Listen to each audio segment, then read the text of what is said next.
two guys that can do it all. Too much electricity this morning. This is a good time. We're having a lot of fun. I had to do a triple take. Ka-ching! Why?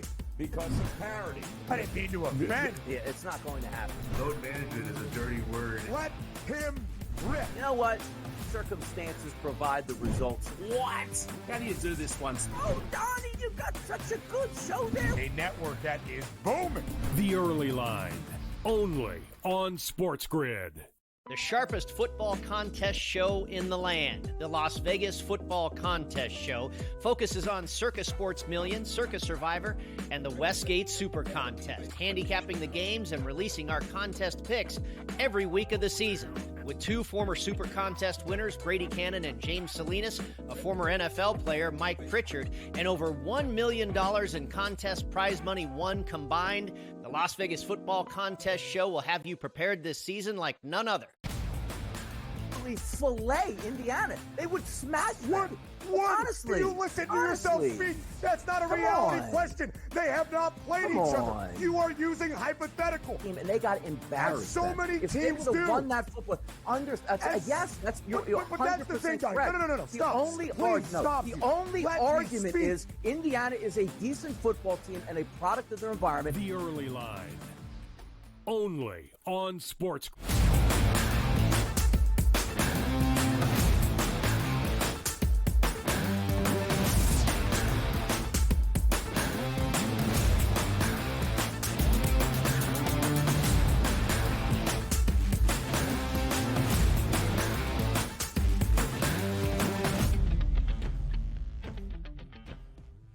2 hours down, 1 hour to go. Time is absolutely flying. The hot topics really starting to come to a crescendo. It's Donnie, it's Stubbs, it's Wednesday. It's the place you need to be because in this next segment, we will get to our Fade the Public poll in just a moment. But Stubbs, when the topics are there to hammer, we got to hammer them. And I'm going to start here by saying this. There's been no bigger supporter to Rob Manfred on this network or across the globe than your boy DRS. Legendary changes to the game, every single one of them better than the last one. Wider bases for more steals here.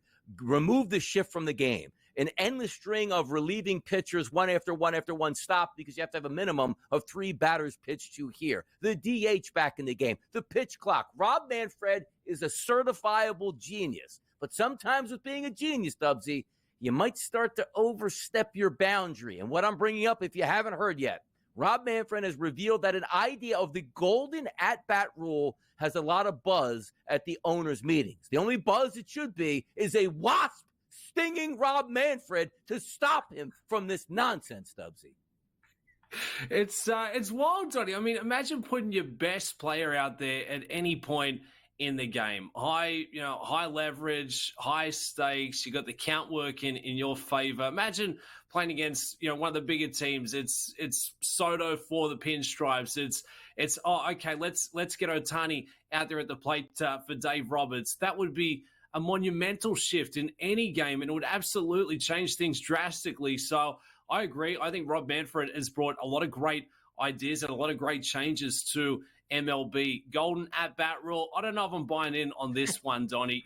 There's some things that you just don't want to mess with, and that's the DNA of this great game. And I think this is a pretty big change that he's trying to put on the table. And I don't know. I feel like it's been met by a lot of skeptics here early on a Wednesday, and so too me, Donnie. I think it would just have too much influence and too much weight to change a game of 9 innings with one single at-bat. So I'll be that guy. Get off my lawn. Get rid of the golden at-bat ideology. I don't think it's here to stay.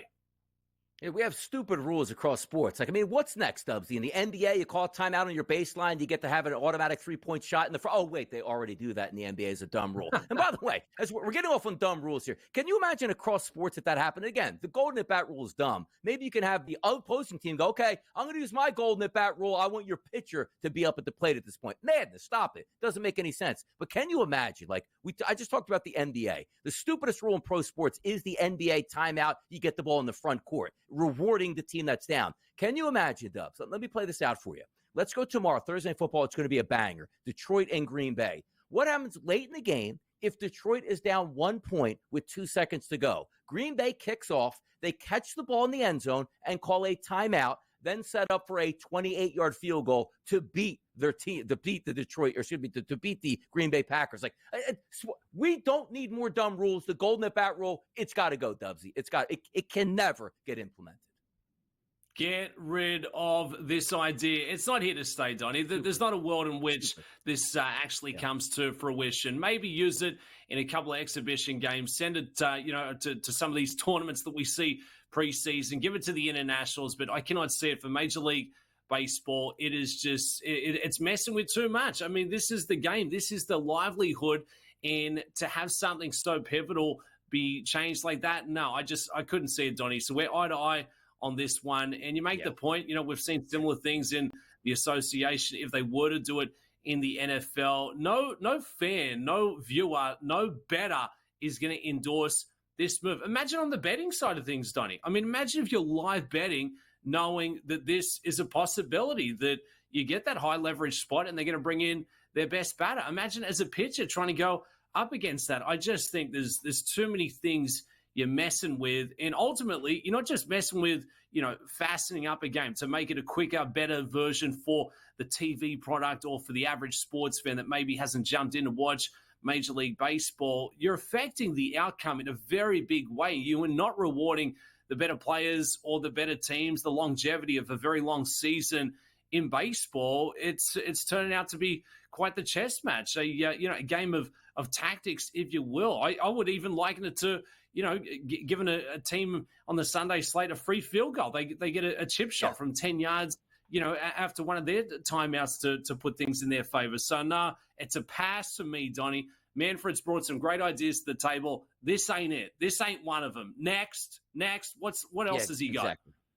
Exactly. And by the way, the Major League Baseball does have a unique, deficit that they do play from, where the best player in your team gets maybe 4 to 5 at-bats during the entire game. It'd be like in the NBA where, hey, Luka Doncic only gets to play in the fourth quarter for the final 3 minutes. Like, wait a second, what about the other part of the game? It is unique to baseball, and I understand what they're trying to do, but you can't just bastardize the game at that point and say, let me just bring up bases loaded, Shohei Ohtani, get up at the plate. Like, no, that's not the way the game is supposed to be played. I hope it doesn't advance, and I don't know where this buzz is coming from, because it's certainly not from the fans. But as we talk about the fans, Dubsy, we like to reach out to people at this moment in the show to see where their minds are at. And the hottest topic across the sports landscape, not the golden at bat rule, which is quickly becoming hammered down. It's the college football playoff. Now, granted, we know the teams that should be in there. We'll know finally who the teams are in on Sunday morning. But the question asked to the people at Sports Grid on X, should Alabama be a college football playoff team? And I am not surprised at the way the public voted out here. No, 71.4% for Alabama. Yes, which I voted for, is 28.6%. Alabama is like the Dallas Cowboys. It has a lot of people that like them, particularly in the state of Alabama, and a lot of people that just like they hate on the Alabama Crimson Tide. Dubsy, I'm the ultimate hater, but I voted yes on Alabama because I'm a man of the people, and I want to make sure they get the best possible product out there. Which way did you vote? Let him eat, Donnie. This is why we get along so well on a Wednesday. I'm seeing it the same. Yeah. Dubsy's one of the 28% here as well, and Bama should be one of the 12 teams going in to the college football playoffs. They've done enough. Their strength of record, it is far superior than what we've seen for some of these other contenders on the bubble on the outside looking in. For Bama, 10th best strength of record in the sport. You look at what they have done. They've had 3 wins against teams currently ranked inside the top 25. They've had 6 wins going against bowl-eligible opponents. You look at what they can achieve on a Saturday afternoon. There's a much higher ceiling than what we're getting for some of these other teams who are going straight in to the quarterfinals. A Boise State and SMU, please. Bama has been a power force for the last decade in college football, Donnie, and they've done enough this season, even with 3 losses, to garner the attention and garner the respect of the committee. And ultimately, being a sports fan, the Aggies is my college football team. I want to see Bama in the playoffs. I think they're still live to make a bit of a tilt. You want to see the power programs who have the juice to contend, and that's what you get here with the Crimson Tide. They've got enough. They've done enough. They should be there. Look, I am the official, most unbiased host here at this network. Case in point, no matter. There's no arguments against that.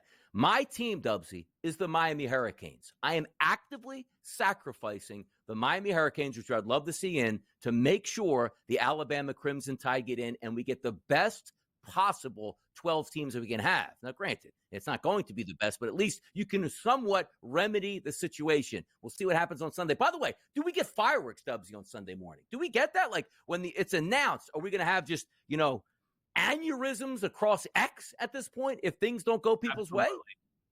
Yeah, absolutely. It's going to be keyboard fireworks with the social media. And you look at Bama, Donnie, if you stacked them up against, 11 of the other teams projected to make it into the playoffs, they'd probably be favorites against 7 of them. So that tells us enough. They should absolutely be there once it's said and done. But this is the great thing about college football. This is the great thing about the new look format. It's got a couple more storylines. It's got a bit more extra juice, if you will. If we said the 4 teams, Donnie, we ain't sitting around here even talking about Bama being in the conversation. So I like this. It makes a couple of more, programs and games a bit more relevant at this time of the year when the NFL's getting set to take over. Yeah. Just wait till how excited you get people when you hear the bowl teams released here in the matchups. Boring! Not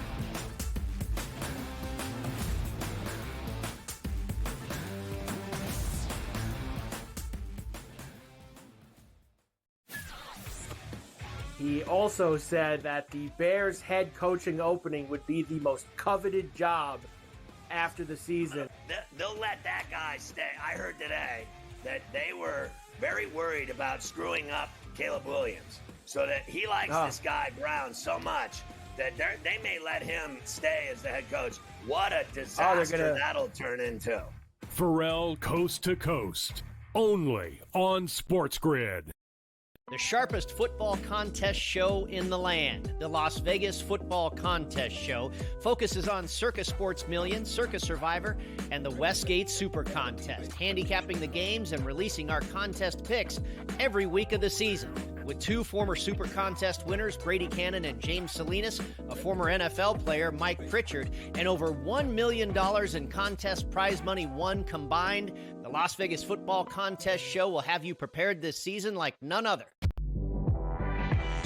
She was recruited to Oregon partially by, guess who? Mark Campbell and Xavi Lopez. They know what they're doing. And I'm going to say this right now, folks. I'm going to say this right now. Mark Campbell is one of the 5 to 10 best coaches in women's college basketball right now.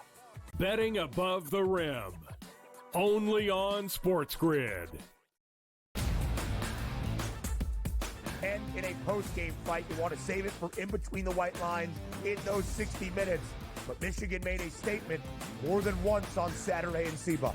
Ohio State, with their $1 million starting lineup, quarterbacks, running backs, wide receivers, defensive talent. This should have been the easiest victory of the past 25 years for Ohio State, and they got clowned in their own building. The Early Line, only on Sports Grid.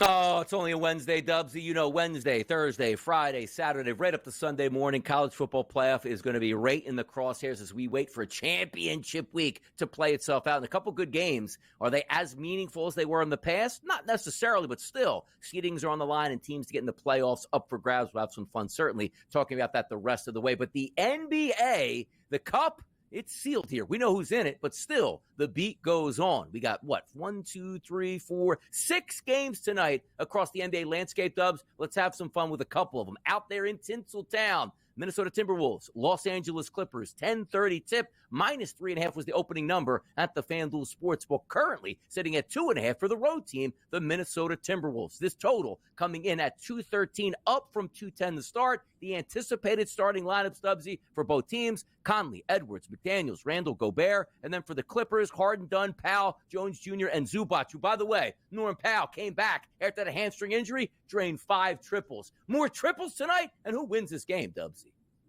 I think the odds makers are off on this one, Donnie. You know, Minnesota's probably been one of the more disappointing teams coming in for this season. They're sitting at 10-10. They've been, pretty miserable, pretty lousy on the road, and they're really missing the presence of the big fella, Karl Anthony Towns. You can tell they're starting to get a little frustrated. They've rattled off a couple of wins, notably going against the Clippers last week. It was a low score, 93-92, so they just bested them out. But it's the Clippers who are playing some really good basketball over there at the Intuit Dome with the fan wall. They've rattled off a couple of wins down. They're starting to score at a very high clip. So I think the Clippers are going to have their measure back in their building where they're trying to extend that home streak. In terms of the points at 2.5, I'd take them straight up on the money line at plus 116. And I do think we get a regression to the means on the offensive side of the ball at 210. I know it was a low score from what we saw last week, but I expect to see a lot more points in this one. I'd take the overs and I'd take the Clippers, maybe put them in a little two-legger there. I think LA absolutely live here on Wednesday night.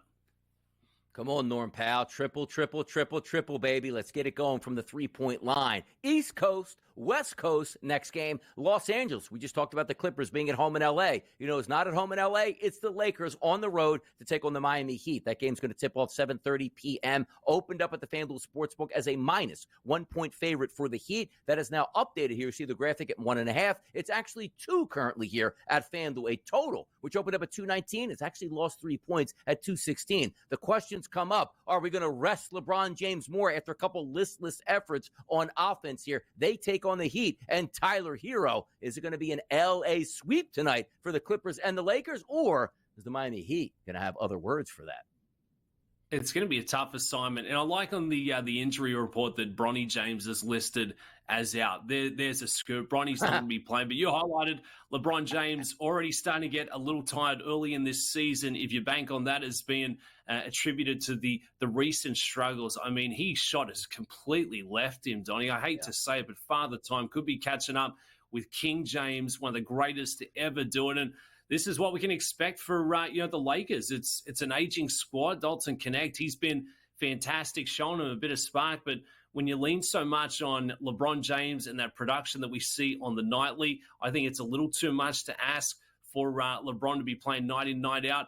And it's a lot to put on Anthony Davis, who's been having close to a career best season. He's staying fit, he's staying healthy, but we know that's only going to run for so long. I think the Miami Heat are motivated after dropping the last 2. They've been on the road, so they'll be buoyed by getting back out to South Beach here this afternoon. Whether AD is going to be a go, whether LeBron's going to be there in the mix, I do think the Miami Heat can get this one done.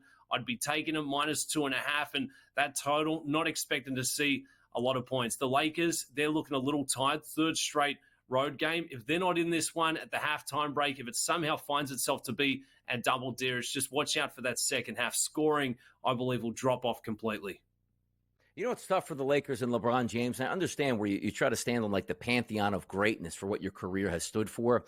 The reason why players sit out entirety of games, Dubsy, it's very simple now. It's not because they need the rest. Of course, we know that. It's because they don't subscribe to the fact that, like, let's just say in the NFL, hey, I got a running back that just got 32 carries the previous week. You know what? He's going to play the next week, but we got to limit him a little bit. How about maybe 15, 16 carries? You can't tell LeBron James in an NBA game, you know what? Can you give us 20 good minutes out here? Which means he would only score 8 points and have 4 rebounds. That goes up against his seasonal statistics and his career statistics at this point. That's why they sit out games entirely, because it doesn't affect their overall standings on their points per game average, their minutes per game average, rebounds, and assists. You get the picture here. That's the tough part. But the Lakers are having those conversations like, we're not going to make the playoffs if we're going to play you this many minutes. So there's going to have one of those conversations between the two of what's going to work out best. And it's not as if, Dubsy, you're looking at the Lakers right now sitting in the 2 seed if the season ended today. They're 9th, hanging on for dear life just to stay in the play-in round. Orlando Magic and the Philadelphia 76ers playing tonight, both teams coming off of games they played last night. The Sixers were in Charlotte. They fly back home after a victory. They're the dogs in this game. Minus 3.5 points as a favorite towards the Magic and a total of 209.5. The Magic have had a really good season. Sixers pulled one out last night. For me, I actually take the Magic tonight. I'll lay the 3.5. How about you? Yeah, Magic cagey team, 3.5, not a bad spot there. Defensively, they really know how to shut down the opposition. Credit to the 76ers. They have been playing a lot better basketball. They got that win over Detroit, and then they followed it up going against Charlotte in their building as well. So bringing it back into Philly, it hasn't been a great spot for them. They haven't been playing great basketball in their arena, but obviously a lot of other issues come in to play. So 2-7 playing at home for the 76ers. I think they'll keep it a contest going into the second, right into the third quarter, but I do think the Magic will prevail in this spot. The points, Donnie, I don't know. I do feel like it could be a very, very close one. If you're a little cagey like me and hesitant, maybe look towards the Magic there. You got to pay a bit of juice, minus 62, but I think this will be a really good game, and this has probably been the surprise team in the association thus far, the Orlando Magic. They've been playing some really good basketball, and it's a young squad as well, Donnie. You can see they're getting it after it on the nightly, where a couple of these other teams who are banking on aging superstars, maybe they misfire. The Magic are always coming ready to play. Yeah, and without their best player, talk about the best player for the Philadelphia 76ers, which is Joel Embiid. Estimated starting lineup tonight, Maxey Oubre, George Martin, and Yabusele. So another game without the big man, Joel Embiid. We'll see if the Sixers can have winning 3 games in a row, unheard of with what they've been doing this season. See if it happens tonight against the Magic. More basketball talk next. This time, college basketball up next.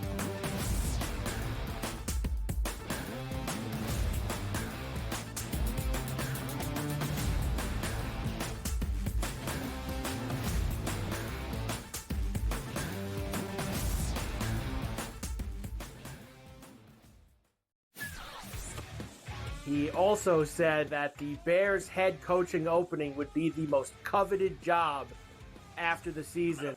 They'll let that guy stay. I heard today that they were very worried about screwing up Caleb Williams, so that he likes this guy Brown so much that they may let him stay as the head coach. What a disaster that'll turn into. Pharrell Coast to Coast, only on Sports Grid. The sharpest football contest show in the land, the Las Vegas Football Contest Show, focuses on Circa Sports Million, Circa Survivor, and the Westgate Super Contest, handicapping the games and releasing our contest picks every week of the season. With 2 former Super Contest winners, Brady Cannon and James Salinas, a former NFL player, Mike Pritchard, and over $1 million in contest prize money won combined, the Las Vegas Football Contest Show will have you prepared this season like none other. She was recruited to Oregon partially by, guess who? Mark Campbell and Xavi Lopez. They know what they're doing. And I'm going to say this right now, folks. I'm going to say this right now. Mark Campbell is one of the 5 to 10 best coaches in women's college basketball right now. Betting above the rim, only on Sports Grid. And in a post-game fight, you want to save it for in between the white lines in those 60 minutes. But Michigan made a statement more than once on Saturday in C-Bus. Ohio State, with their $1 million starting lineup, quarterbacks, running backs, wide receivers, defensive talent. This has been the easiest victory of the past 25 years for Ohio State, and they got clowned in their own building. The early line, only on Sports Grid.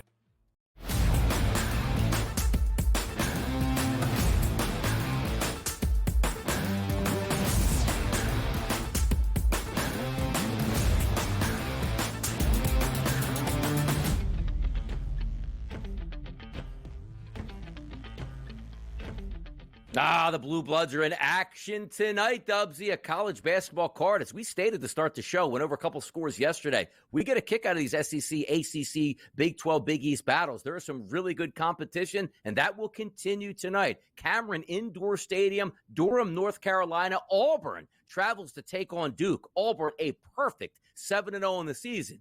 True away games?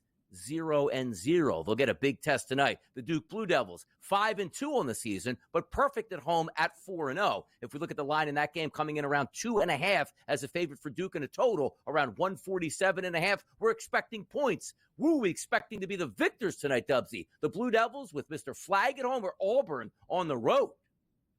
I think it could be Auburn prevalent in this one, Donnie. Flawless record thus far, perfect 7-0, but this will be a nice little measuring stick going against for the Blue Devils there. I think we do see plenty of offense from the Tigers. They put up 90 last out. They've gone over 80 in their last 4 on the bounce here. And for Duke, I thought we saw a bit of vulnerability going against Kansas 2 games back. So I think that's what we could expect to see here this evening. The Tigers been playing some really good basketball, but don't get it twisted. This will be the first stern test that they get of their season. And for Duke, we've seen glimpses that, they're one of the best teams in the nation, but then we've also seen them go missing there as recently as last week. So a big spot. I'm taking the Tigers here. I'll take them with the points. I'll take plenty of offense to fly north of that total, 147.5. It started a lot lower than that, so the bettor's really steaming this one up.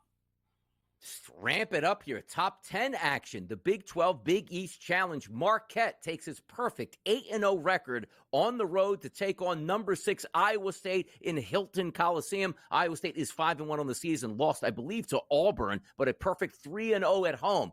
ISU favored by 5.5 points in this game, an updated total of 150.5. So yes, points are expected. Can Marquette stay perfect as the top 5 team in the nation here up against Iowa State?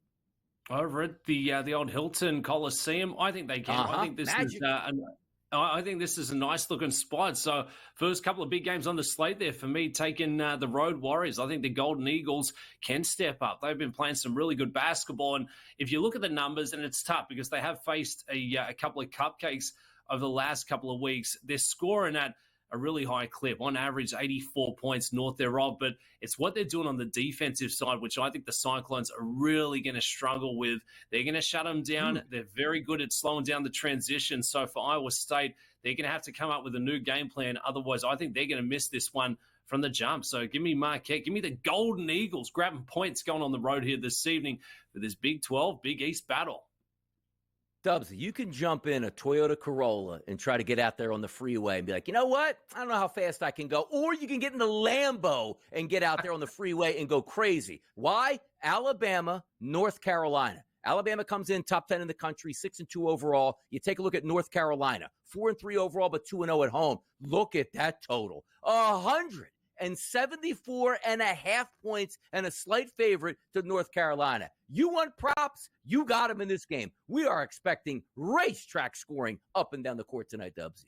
That's what we're going to see. RJ Davis, we're going to see Mark Sears, who's been averaging 16 points, 3.5 assists there on the nightly as well there for the Crimson Tide. So I think this is a great matchup, a couple of teams who can certainly move it up and down the floor at a very fast tempo, and that's what we're seeing, points on top of points. I'd actually look to play the first half overs in this one, Donnie, before they figure each other out and make a couple of adjustments in that second half. But it should be an exciting one, and taking a look at that number there projects to be even closer. Played on the money line, it's Bama with points on top of points.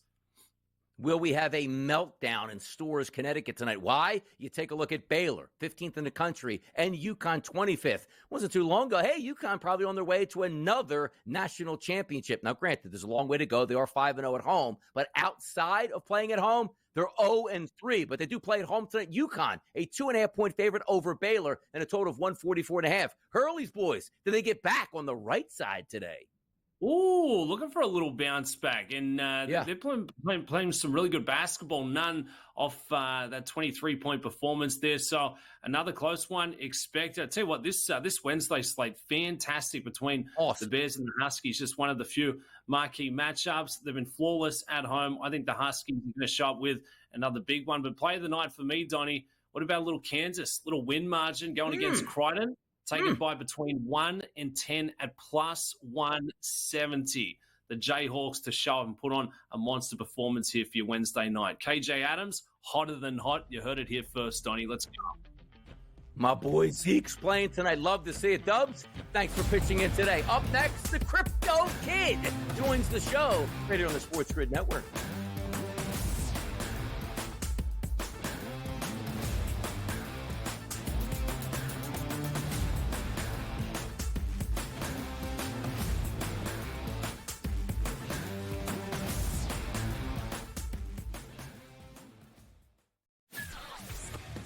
He also said that the Bears head coaching opening would be the most coveted job after the season.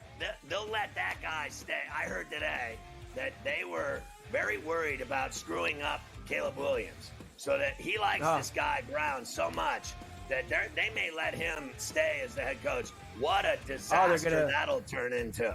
Pharrell Coast to Coast, only on Sports Grid. The sharpest football contest show in the land, the Las Vegas Football Contest Show, focuses on Circus Sports Million, Circus Survivor, and the Westgate Super Contest, handicapping the games and releasing our contest picks every week of the season.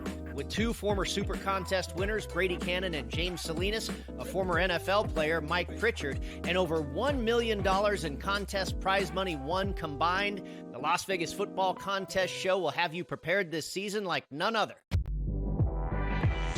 She was recruited to Oregon partially by, guess who?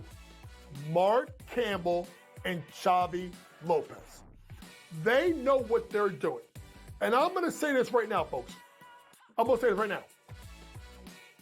Mark Campbell is one of the 5 to 10 best coaches in women's college basketball right now.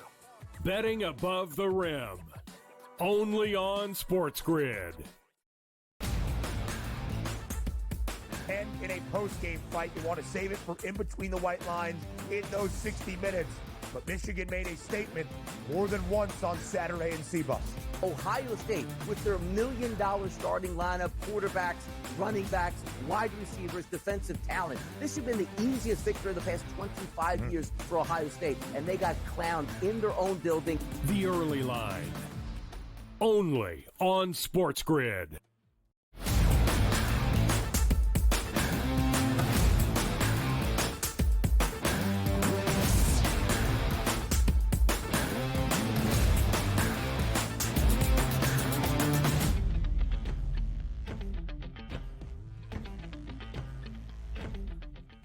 Who loves it? Who loves the early line? I love the early line. I love having guests on the early line. Dubs was fantastic for the first 2.5 hours, but the final half hour is a guy you guys know very well throughout this network and also from the Patrick Bet David podcast, Joe Lisi. Get in here.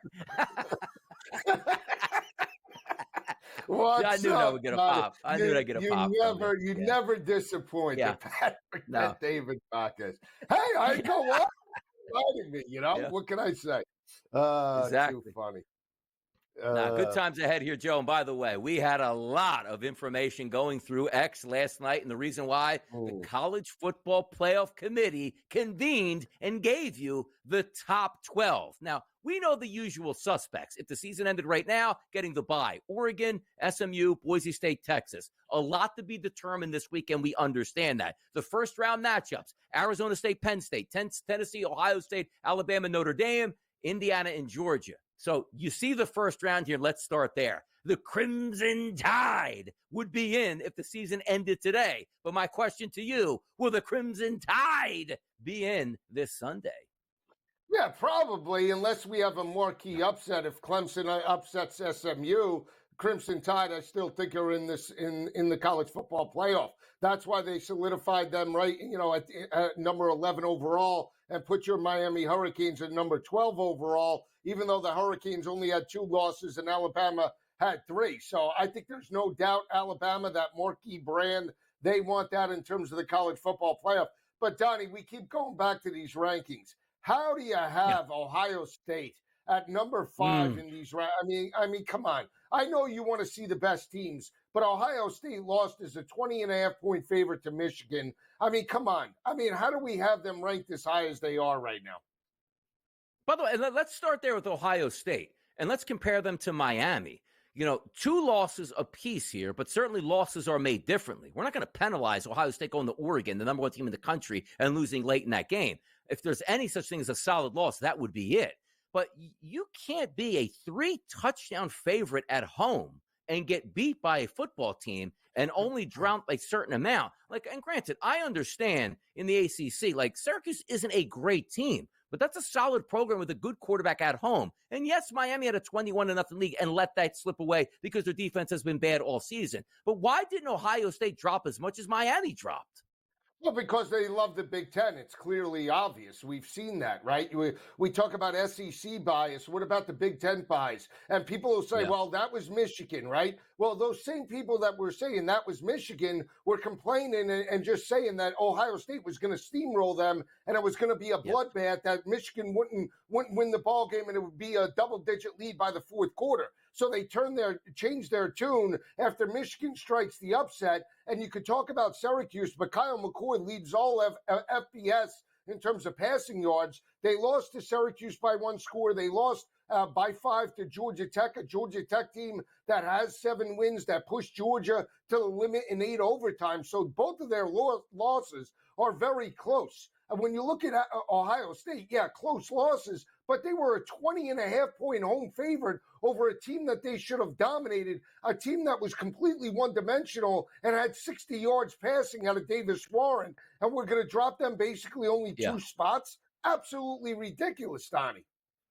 We talk about trusting, Joe, the betting markets, right? They usually will lead you in the right direction. You look at the Alabama Crimson Tide to get in, and I say this because, you just like the SEC. Like, my favorite team is Miami. I'm advocating for Alabama over Miami because I do think if they played head-to-head, Alabama would end up beating Miami because Miami's defense is really bad. But having said that, minus 400 to make the playoffs, where technically today they would be in, but there are question marks on them getting in once it's posted on Sunday morning. But are there enough question marks to keep them out? Like, Joe, what has to happen for Alabama to be left out of the college football picture?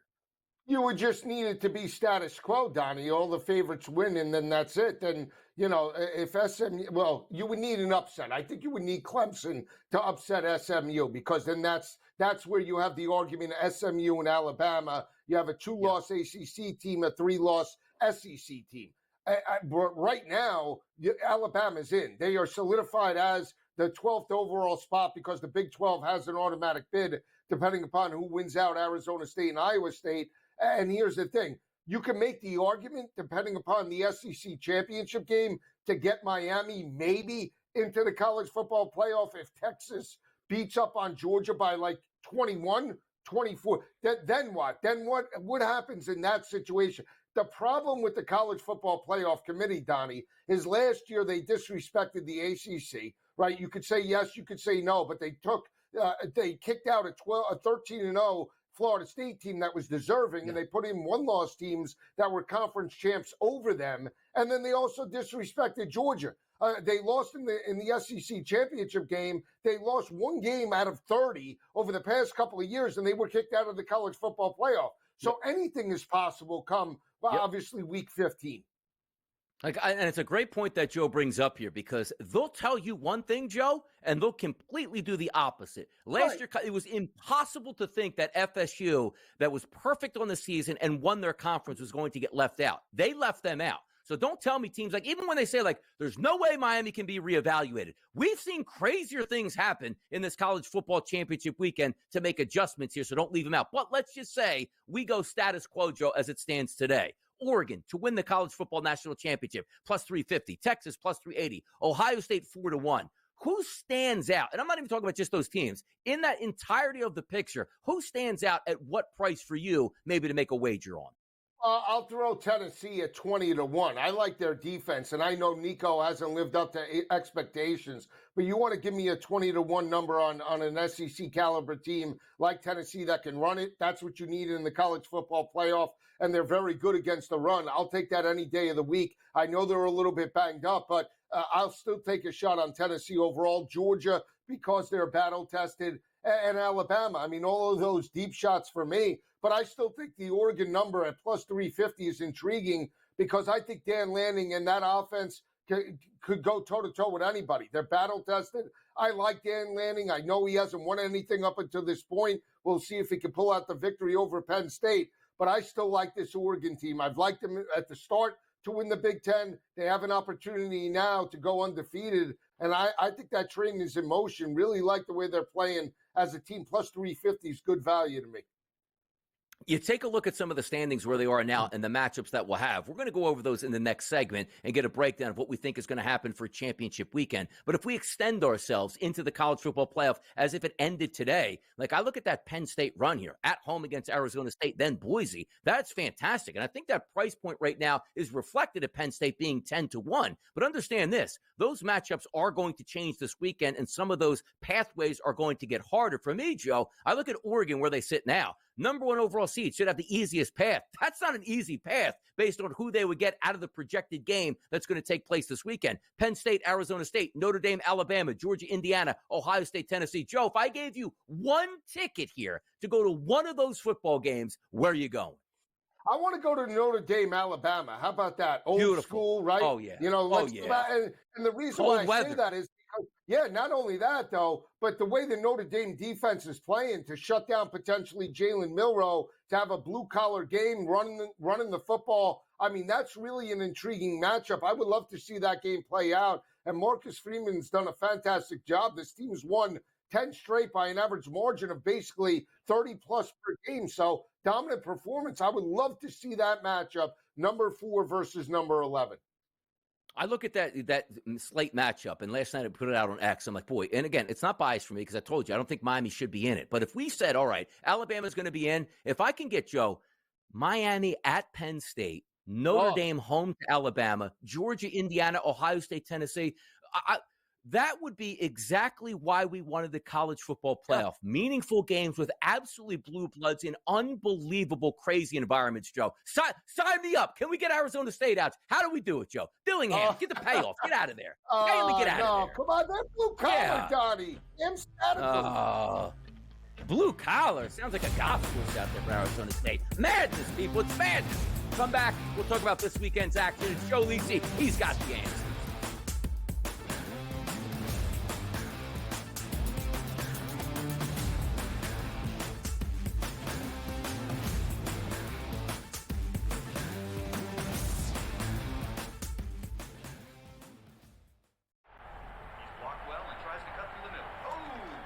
Your gut says Miami is going to win, and you should take the over.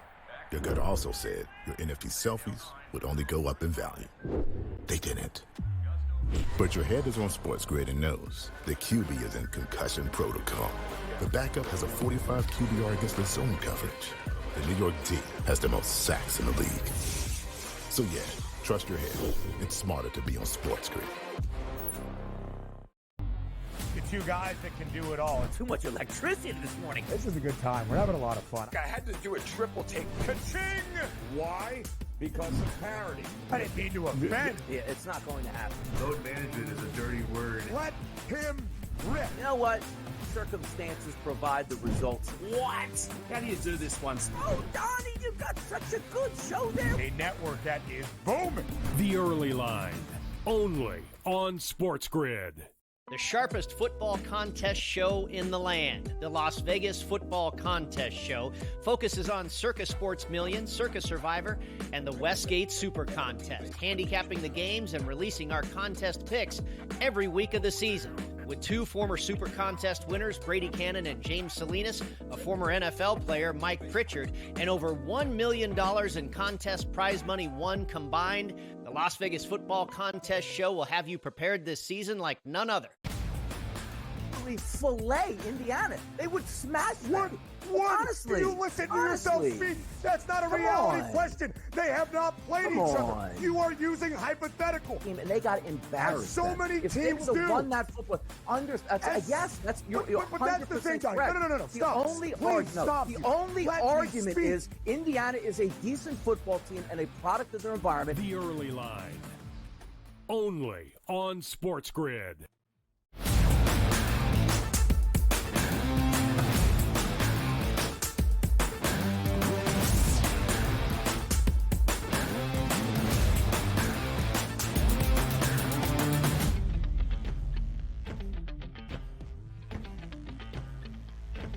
Oh, yeah, it's a Wednesday. We celebrate a lot of big things here. It's the college football playoff. We celebrate NBA championships. We celebrate the best host of the network, your boy DRS. Third straight year I won that award here. And we also celebrate birthdays. Birthdays, Joe. Is this somebody's birthday today? Is that what we're hearing? Give us oh, wow. Wow. That's where he was yesterday. Bad. That's where you were yesterday. Come on. You could have gotten a better picture than that. You're doing me wrong. Wow.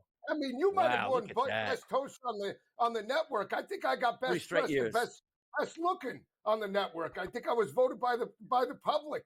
I think that was By the way, they quick, voted. But who do we ever vote for? Like most disheveled? Like, is that ever a possibility on the network? Who would get that?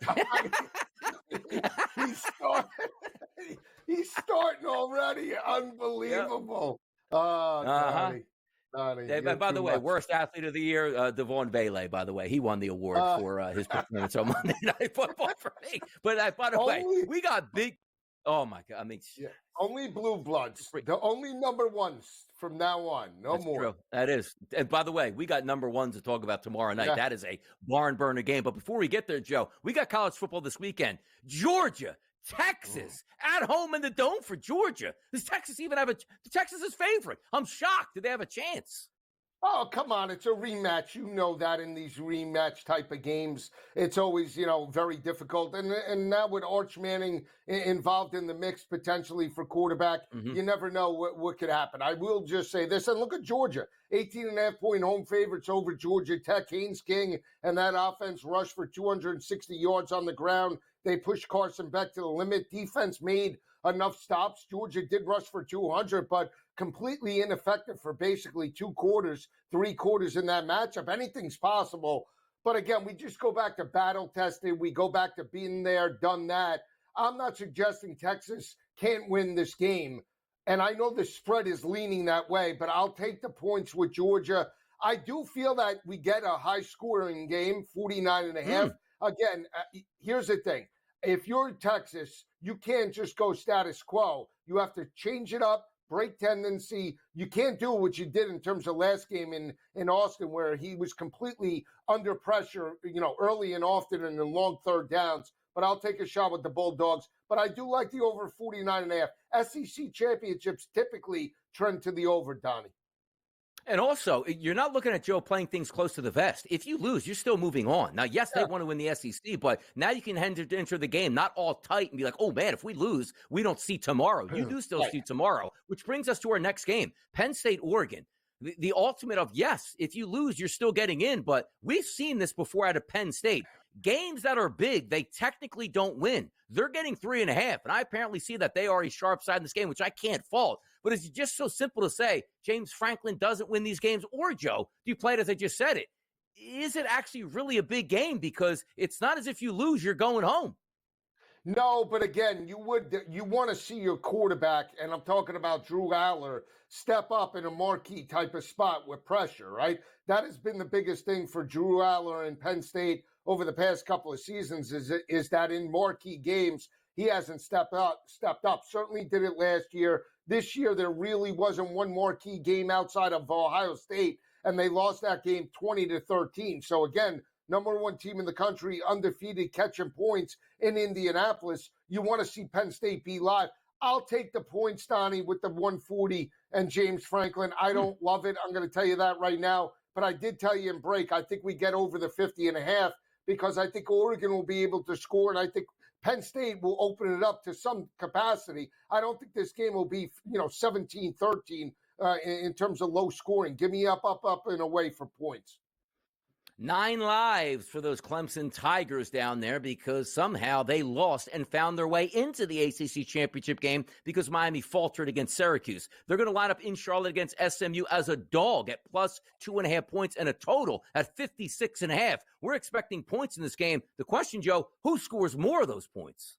Yeah, I would lean right now to Clemson. I don't love it. Again, I know SMU, much better defense statistically. Kevin Jennings, Cade Klubnik, you could give the edge to Jennings over Klubnik. I do like the under, though, Donnie. Again, this is a game that Clemson has to win, right? So it's more of a playoff type of environment. We know that SMU wants to push tempo in terms of their high-powered offense, but I would lean to the under, 56.5. just because I think this game will have more of a playoff type of feel because Clemson needs to win it to get in, right? So more of a defensive-minded game, sustained drives, keep Jennings on the sidelines, look to run the football as well, even though that might be, a lot harder than going up against that front seven with SMU giving up only 2.5 rushing yards per carry. So we'll see. But I like the under and lean to Clemson.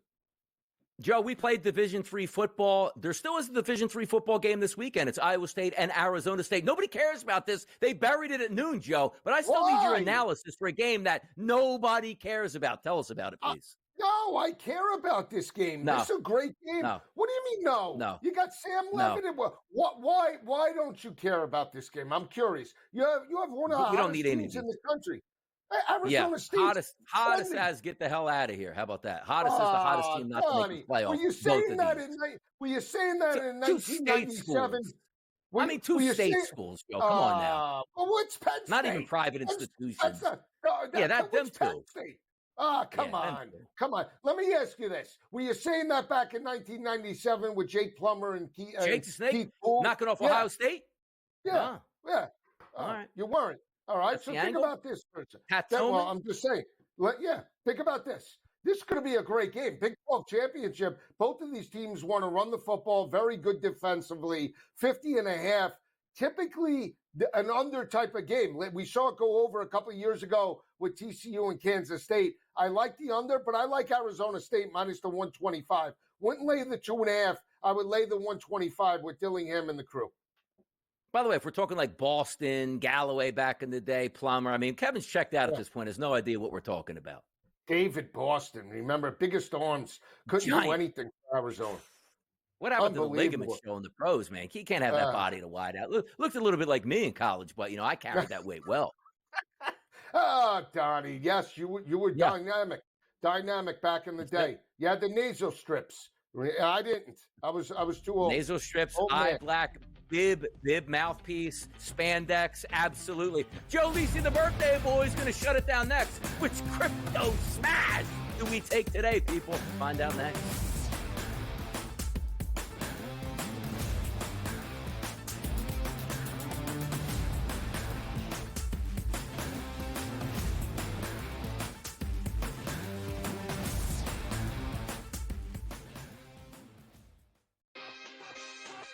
Miss goes down. Ohio State rocked Indiana. What was your biggest takeaway from the weekend? South Carolina would have pulled that game out against LSU or Alabama as a two-loss conference team. They would have been alive this weekend. I mean, they still have an outside shot if they could beat Clemson. Yeah. They need Tennessee to lose and some other teams to lose. But South Carolina playing as good as any team in the nation. Game time decisions. Only on Sports Grid. The sharpest football contest show in the land, the Las Vegas Football Contest Show, focuses on Circa Sports Million, Circa Survivor, and the Westgate Super Contest, handicapping the games and releasing our contest picks every week of the season. With two former Super Contest winners, Brady Cannon and James Salinas, a former NFL player, Mike Pritchard, and over $1 million in contest prize money won combined, the Las Vegas Football Contest Show will have you prepared this season like none other. We live in a society right now where everybody's a snowflake, everybody's a cupcake, and everybody thinks that nothing is fair. Everything is like, it's not fair. We should have a better chance. We need more. You know what? I'm old enough to remember when you needed to have a perfect goddamn record to win a college football championship. That's the way it was. 11-1, too bad. Sports Rage tonight, only on Sports Grid. And in a post-game fight, you want to save it for in between the white lines in those 60 minutes. But Michigan made a statement more than once on Saturday in Seabus. Ohio State, with their $1 million starting lineup, quarterbacks, running backs, wide receivers, defensive talent. This has been the easiest victory of the past 25 years for Ohio State, and they got clowned in their own building. The Early Line, only on Sports Grid.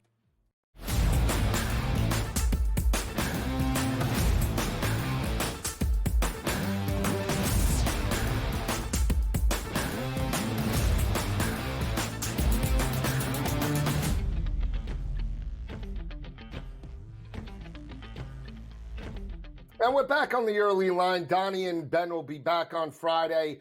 Last pick in terms of bye. I think I lost, but I was on Santi Aldama yesterday, 8+ bounds. Let's see if we can hit it on my birthday. I'll give out a college basketball pick. Bye, Friezo. Bye. How about Alabama and North Carolina? This is a marquee top 20 battle. How about North Carolina laying the 1.5 points over the Crimson Tide? Crimson Tide love to shoot threes. North Carolina and their team a little bit defensive. 1.5. I'm going to lay it with the Tar Heels in that matchup. Bye pick for my birthday. And Friezo, not for anything, put that picture back up. Did he get it? That is absolutely terrible.